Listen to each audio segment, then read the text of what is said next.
Now, I don't know if you're like me, but I've always dreamt of visiting the Red Sea since I was a child. And what better place to do this than in Hurghada? Now, for those who don't know, Hurghada is a town in Egypt, and Hurghada is the one place where you get to experience being in the sea and being in the desert all at the same time. You could be swimming in the morning, and 2 minutes later you are in the desert. So this is definitely an experience of a lifetime. In this video I will include some of the tips, some of the things that I noticed that maybe can help your trip be a little bit better, or you can prepare yourself in advance.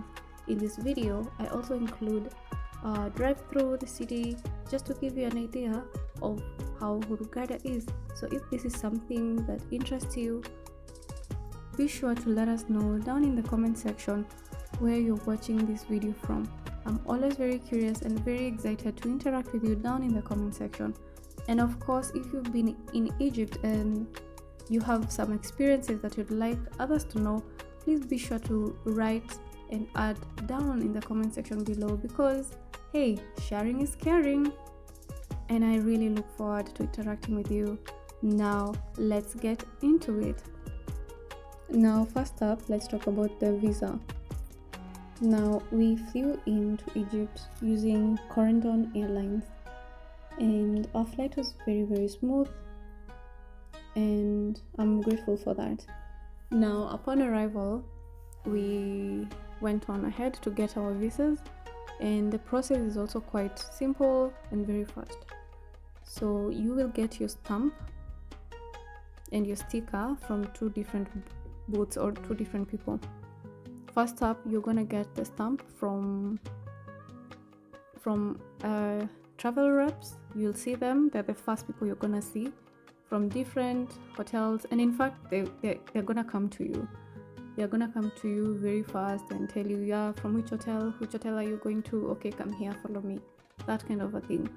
And then they will give you the sticker, and for this you're going to pay in cash. Please note, carry your cash with you, about 25 USD, or I think we paid 30 euros.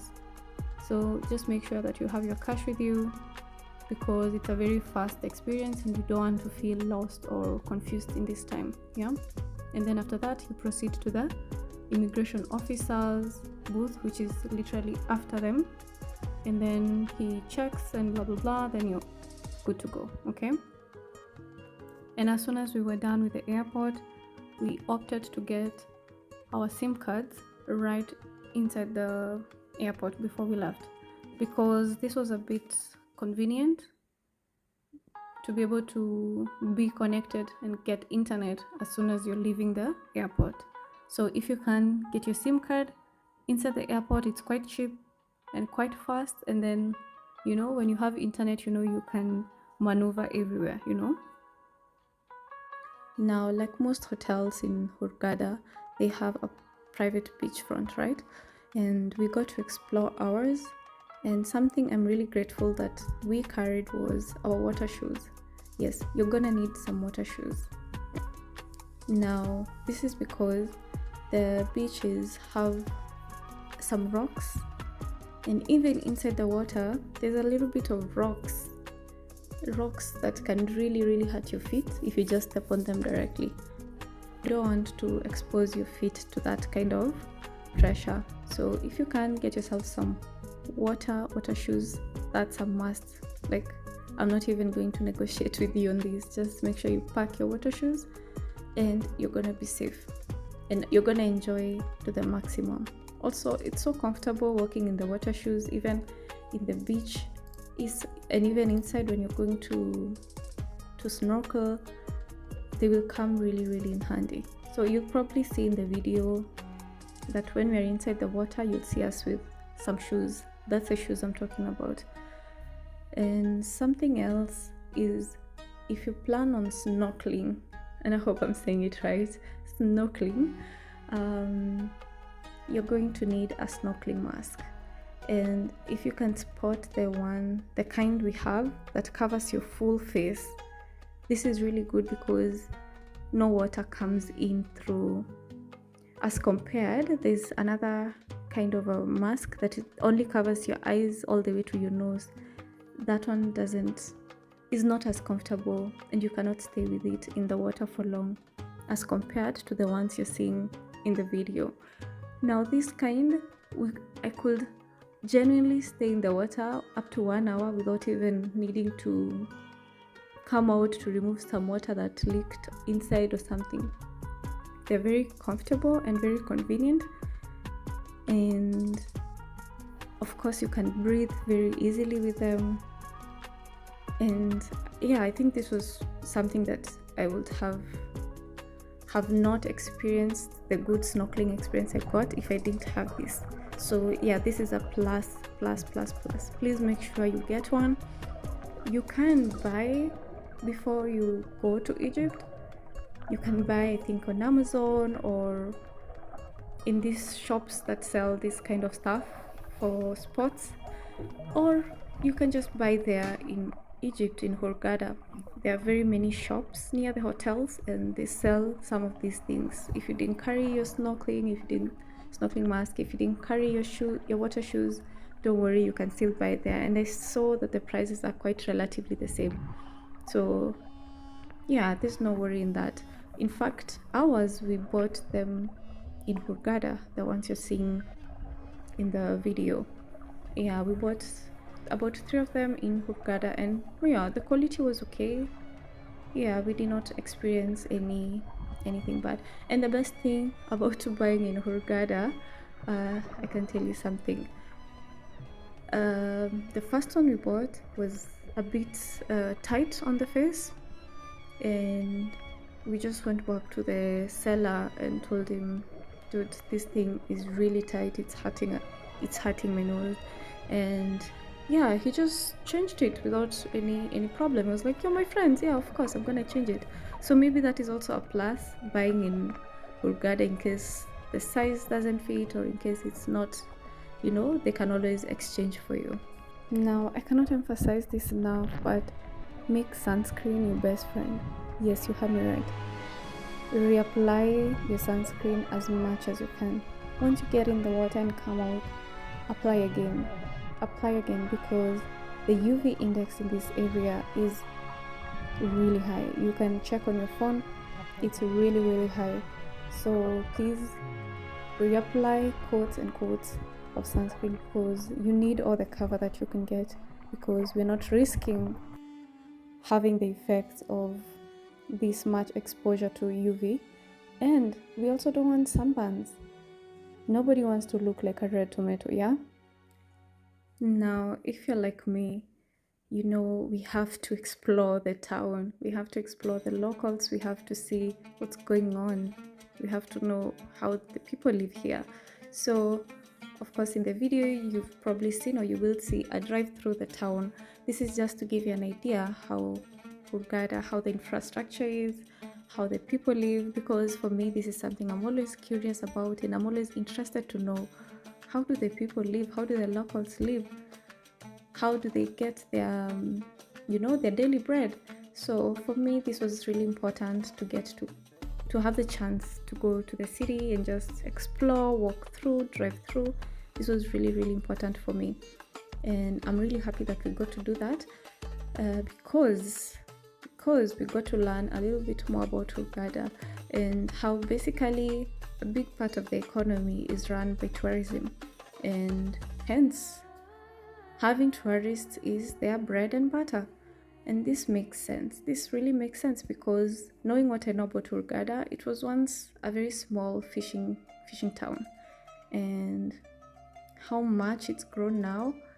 And from what you can see, it is continuously growing. There's a lot of new constructions, there's a lot of new buildings.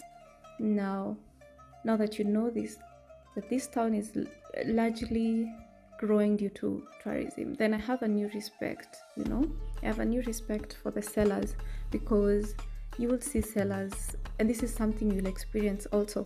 Sellers will try to call you in, they will try to talk to you on the street.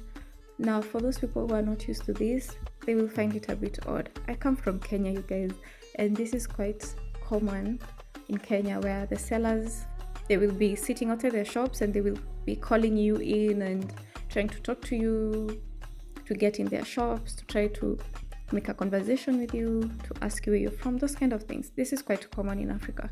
Now, I noticed it's not common everywhere else, so it was quite of a shock to some people.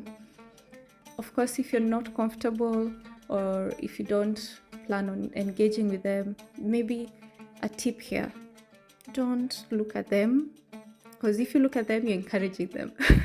So try not to look at them.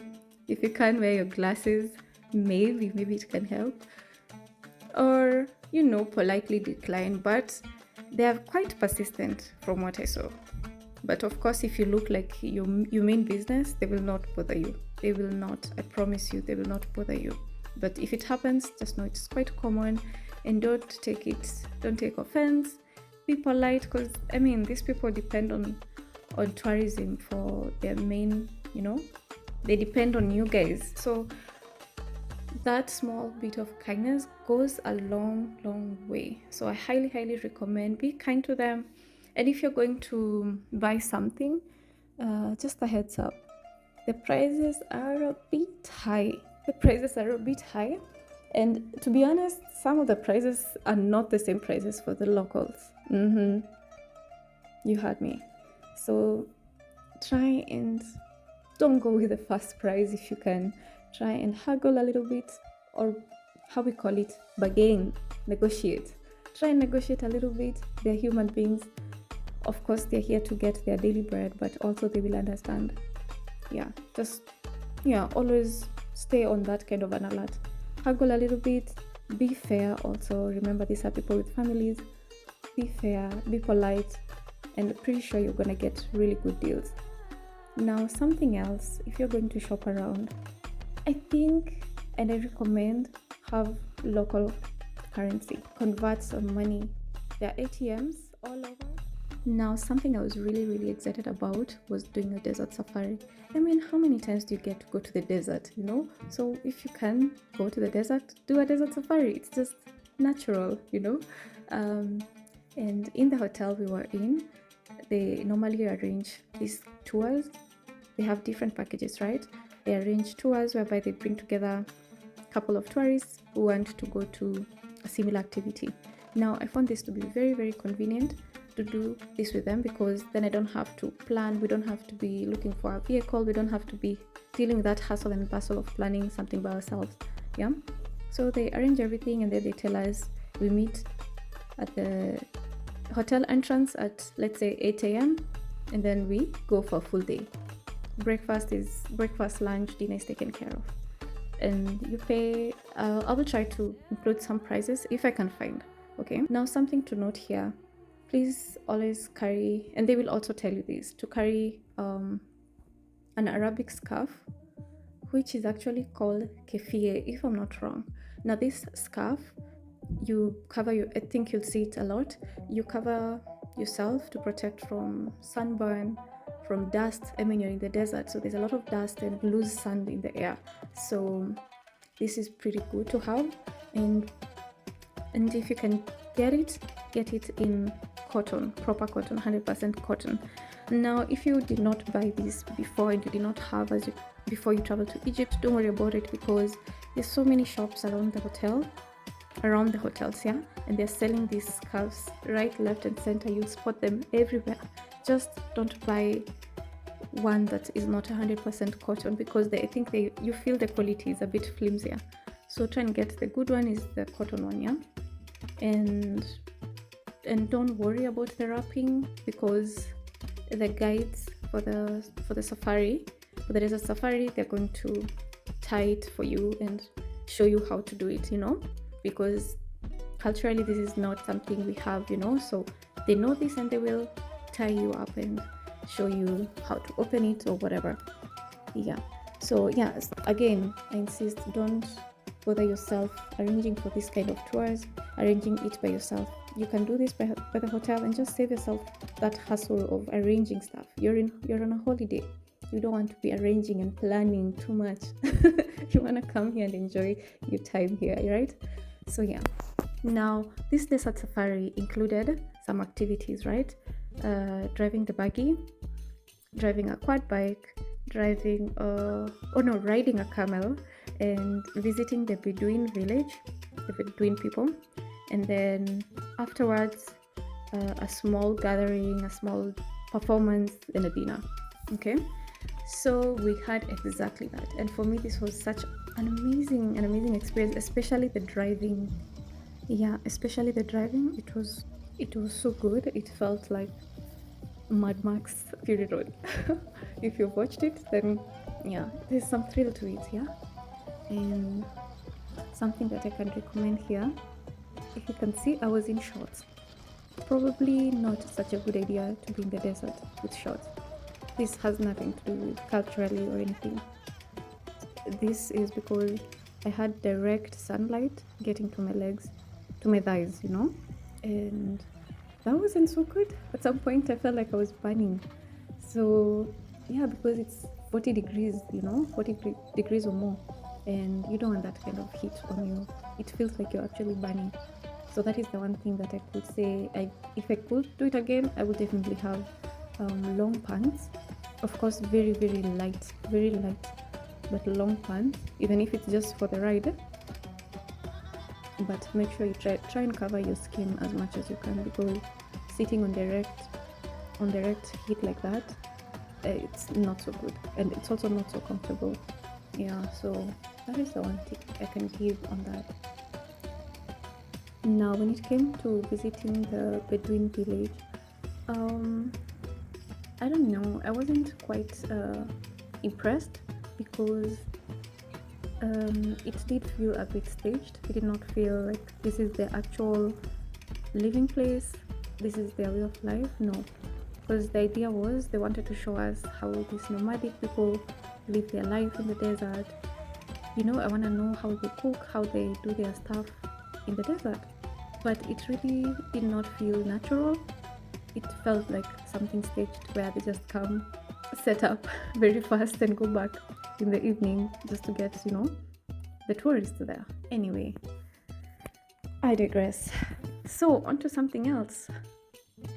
We also arranged for more tours with, again, inside the hotel. There are guys who will come around offering you all these tours. There are island tours, there are reef tours. There's so many possibilities. So you just have to pick something that you want, And we also got to explore the islands. And something I liked about that was, along the way, we stopped to see some dolphins, which was really, really cute. Unfortunately, we all rushed there with our boats, and they're quite scared, and then they hide, and then we have to hunt them again. But it was still an experience, getting to see a dolphin for the first time, real life. It's still something. And yeah, I really liked that. And also, the islands was so beautiful. It felt like Maldives, but in Egypt. The water is so blue, so clear. It's such a different experience. In fact, at the islands, you don't even need to wear your water shoes. You don't even need to snorkel there. You just need to go chill, enjoy the warm water, and just, be in the moment. Now, when we did the reef tours, again, we are going with guides from the hotel, from the packages from the hotel, and they're still very, very nice. The people are very kind. The service people are very, very warm. If you need anything, if you're scared, they guide you on everything. Now, for this one, because it was, we move a little bit more into the sea, they make sure that everybody wears a life vest as they go into the water. Even if you're a pro at swimming, even if you're a bot, they just made sure that everybody wears a vest, which, you see, they kind of take care of your safety, And for me and a few others who we were not comfortable snorkeling alone, especially with such waves, and he gave us a floating device where we held on to, and we just put our heads underwater, and then he just pulls us around. It's such a lazy way to enjoy being in the water, but hey, this is what we paid for, And so this is also another possibility. If you're scared and you don't feel so comfortable or confident being in the water alone, there are so many possibilities here. Also, when you're swimming, maybe alone or near the hotel, always take care Don't go touching the corals because you never know. You could get some irritation, some skin inflammation. There are things like jellyfish also. So just be quite careful and you'll have a good experience when you also take care of yourself personally, you know? Yeah. If you've reached to this point and you found value in this video, please let me know down in the comment section because I'm about to add one more tip. Now, I don't know if it is a common thing in hotels in Hurghada, but I know a lot of people have complained of stomach problems. And guess what? We were not any special. Yes. We all four of us, we had stomach issues. And of course, if it is one of us, we would have said, yeah, the person is probably allergic to a spice or, you know, some allergy or something. However, it was all four of us. And of course, then this means it was something that we all used at the same time, you know. And of course, we can rule out the food, but also can be environmental factors. So I really can't tell from what we got the food poisoning, but all I can say is that please make sure that you don't use tap water, don't eat any raw or uncooked food. I would stay away from the salads. If I would go back again, I think I would stay away from the salads. And yeah, and maybe you can have a better experience. Now, maybe you can try to carry some medicines with you, some, you know, any medicine that helps you with your gut, be it heartburn, be it, you know, runny stomach. Just prepare yourself in advance. And if you don't have, it's okay because there's a lot of pharmacies, as you can see from the videos. There's a lot of pharmacies and they're actually very, very many, and you can easily spot them in your language. Apparently, they're written in German, apotheca, in English, pharmacy, in different languages. So I think you can easily spot them. And yeah, you can get what you need. However, that was our experience. Maybe you can have a different experience. Please do let me know in the comment section. I'm happy to hear if you had a similar experience. And I'm sad to hear also, not happy at all. Definitely, I'm sad to hear, and I hope it doesn't happen to somebody else. All right, now as we come to the end of the video, I just wanted to let you know that I did notice the Egyptian people, they are very, very multilingual.